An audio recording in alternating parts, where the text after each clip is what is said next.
हिंदू के तुम देव कहाए, मुसलमान के पीर।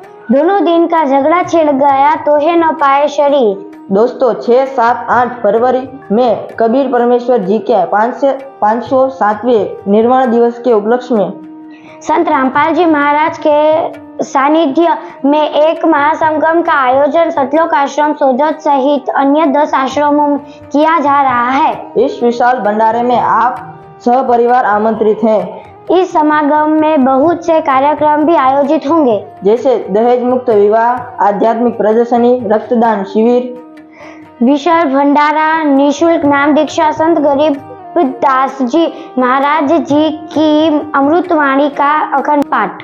इस विशाल भंडारे में आने वाले सभी श्रद्धालुओं के लिए सभी सुविधाएं बिल्कुल निःशुल्क हैं।